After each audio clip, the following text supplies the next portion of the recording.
Hi, Stephen Hoffman with Princeton Acupuncture and Oriental Medicine, and welcome to Acupuncture Live. So, the 7 root causes.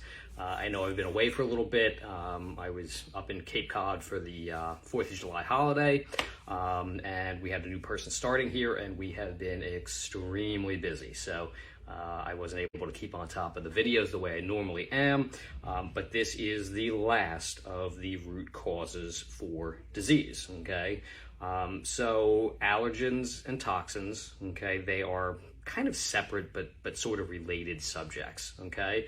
Allergies, anybody who suffers with allergies knows how debilitating they can be at times, right?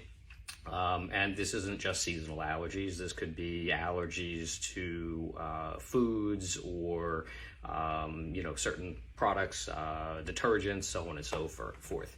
So why are we allergic to these things? Okay, some of these things are things that can bother you because they are man-made substances, they're in detergents, so on and so forth. But why would the pollen, why would pollen, something that we developed around as a species, why would that bother you? Odds are good that the reason for it is that your immune system is overwrought.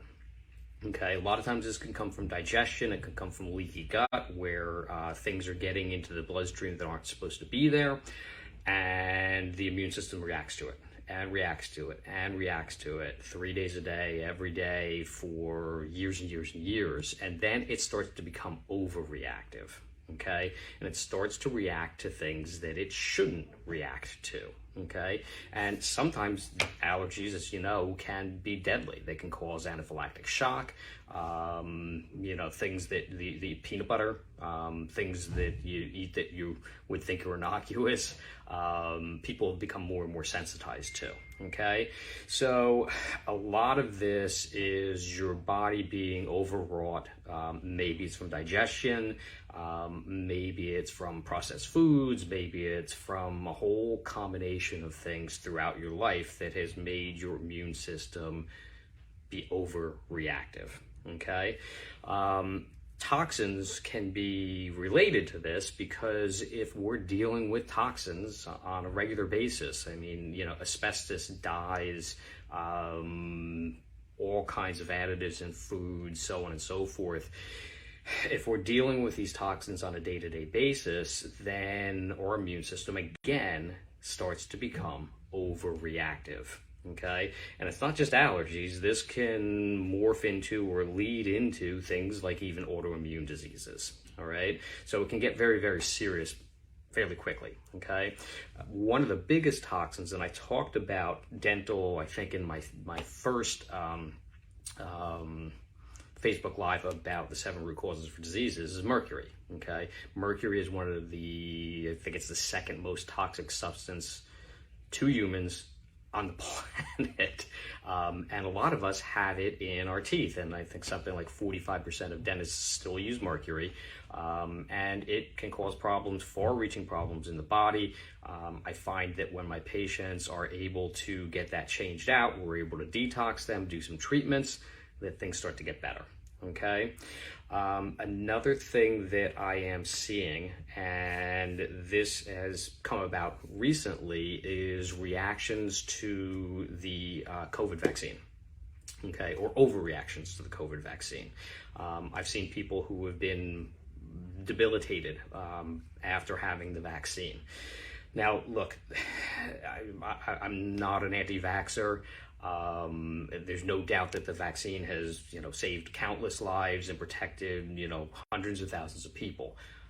But like with any pharmaceutical intervention, there can be complications and there can be side effects, okay? And a certain percentage of the population will have side effects.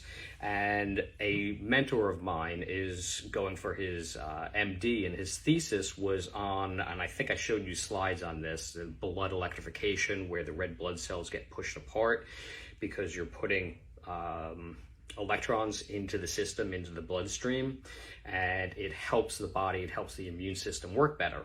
So during the course of him taking blood and looking at it under dark field microscopy, they found a couple of things, okay? So one of the things that they found was something called, I'll show you some of the slides here. I'll put them below as well so you can look at them a little bit better. But this is hydrogel. The blue part, or the purple part, is hydrogel, and it's a listed ingredient on the vaccine, and it's meant to help the vaccine work better.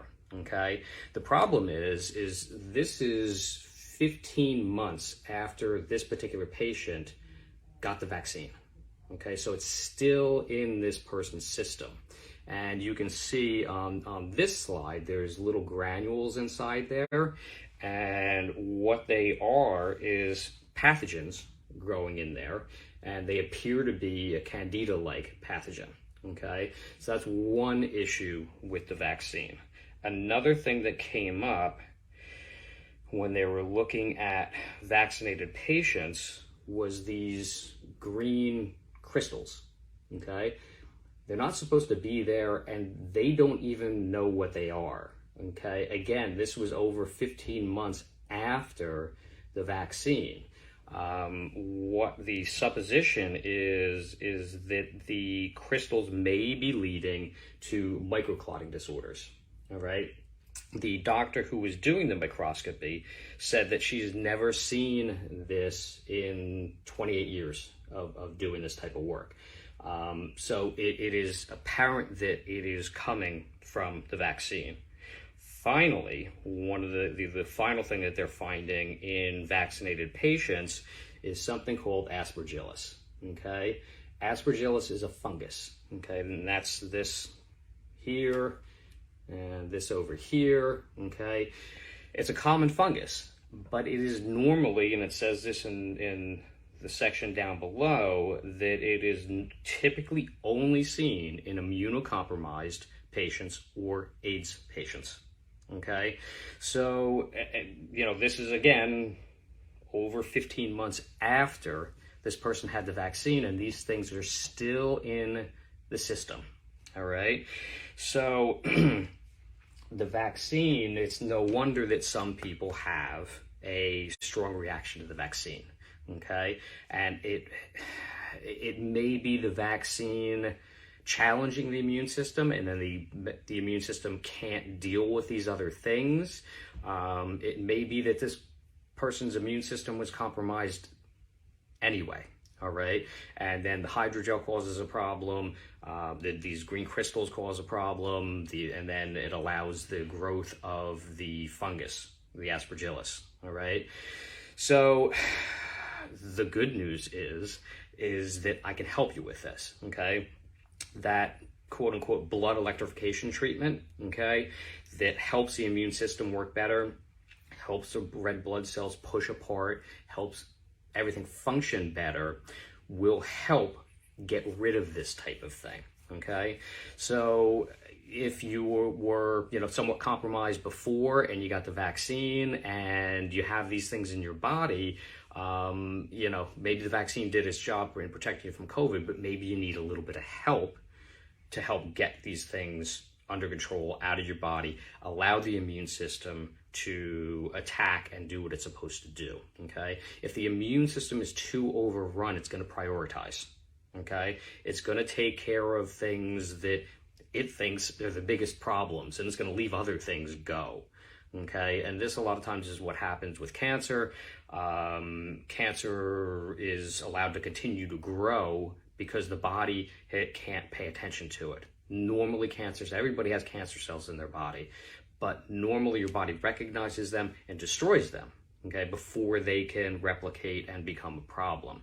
But if the immune system is run down, then all kinds of problems can take place. So if you had a strong reaction to the vaccine, odds are good that you may need a little bit of help, Okay, if you have any lingering symptoms after the vaccine, headaches or fatigue or digestive issues or any of the common issues that they say are, kind of long COVID type of things, I have patients coming in with those who have never tested positive for COVID, but after they had the vaccine, they have these issues. All right.